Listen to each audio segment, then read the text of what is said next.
Women's Month, Women's Day, August 9th, 2020. I decided as a gesture, tribute to the women, to talk to a few women that I know, dynamic women. My guest today is Lindi Sangweni-Siddo. She is a hotelier. She is in her own business, and I associated with something that's very close to my heart, Soweto Hotel. If you haven't been to Soweto Hotel, please pay it a visit. It's one legacy she will leave behind when she's long gone. People will remember as that woman who started a hotel in Soweto. But she's the wife of a good friend, a very good African brother, Salif Siddo. I've met the family. But she's also working in the hotel industry. I don't think she knows any other hotel industry. Do you, Lindi? Do you know any other industry other than hospitality? I don't know any other industry. My entire life has been in the hotel industry, Victor. Thank you for having me here today. Do you remember the first time you became aware of the August 9th as an important day on the South African calendar? I think for me, Victor, it really happened post-1994. Having come back to South Africa, having lived in exile for all my life. It was probably that year of 1995, my first job as an individual in the hotel industry, working in Rosebank. And the celebration of August 9th was such a prominent one. Mandela was free. Mandela was our first president. There were so many firsts taking place. So that was for me, that first memory of the 9th of August, 1995. But you are a very knowledgeable woman, what our children call woke. You are a woke African. You are a global citizen, so you know what the day is about.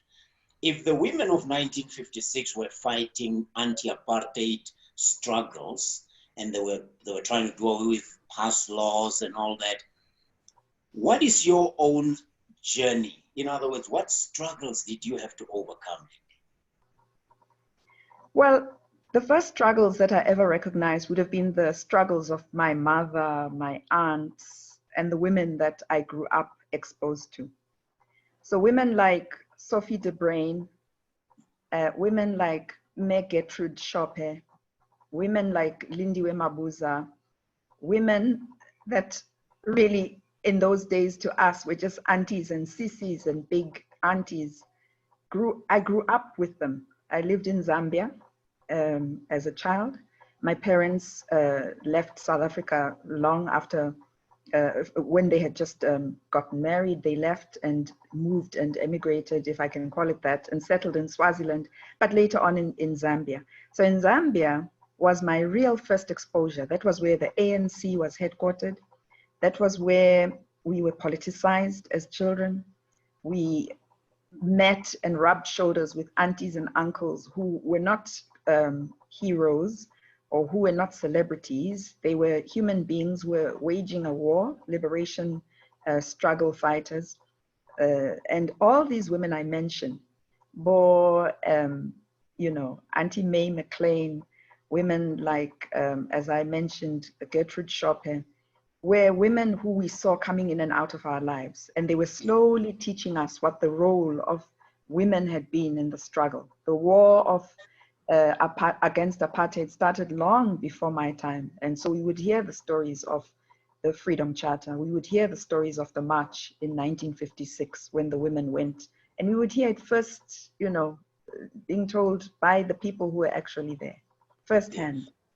And then you had to come and apply it in South Africa as a businesswoman.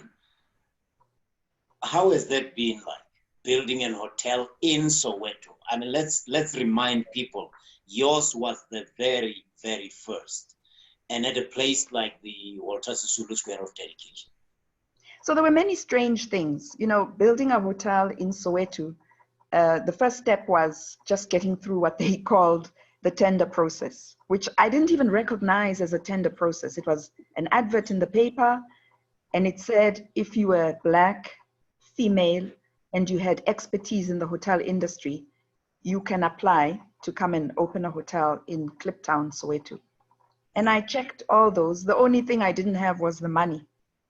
Being a previously disadvantaged Black individual, that would not have been something that was immediately available to me. But I checked on being female, on being Black, on being an expert in the tourism industry and specifically in the hotel industry.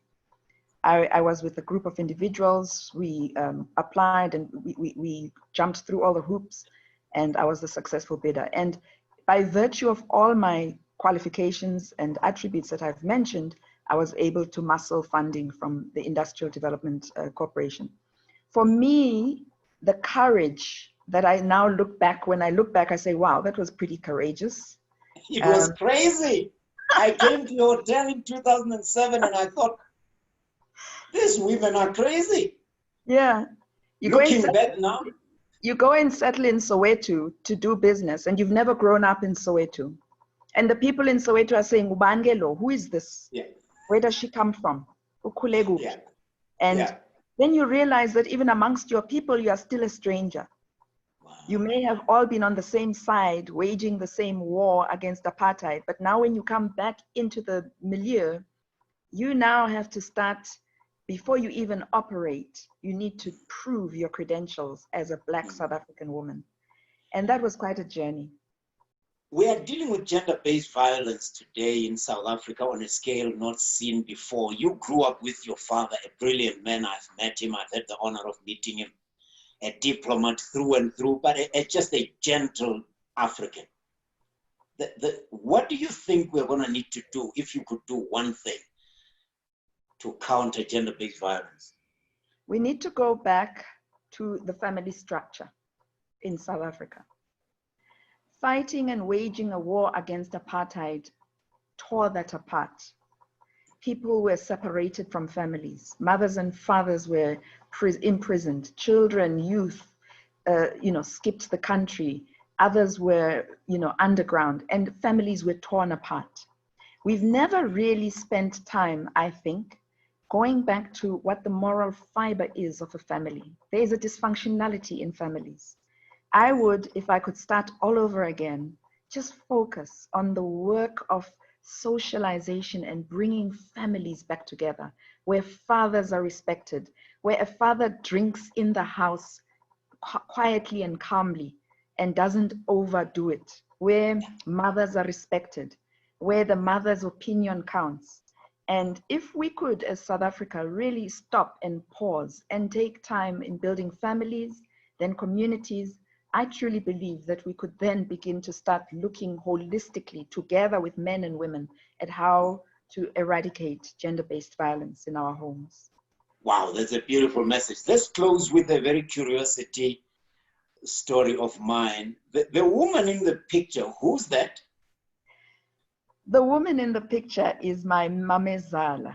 She is Siddo, from Niger, West Africa. And she is dressed in a blanket that I gave her when I arrived as a Makoti in Niger. And that picture was taken, and we then brought the picture home, and it was painted by a South African artist, Uvela Pinzima. So that's Siddo, my husband's mother. And she looks over everything we do in this house. She's in a she's in a vantage point where she is behind me. Right. Give us the website for Soweto Hotel, because I really want people to go and visit the place. So it's www.sowetohotel.co.za, or you just simply type in Soweto Hotel.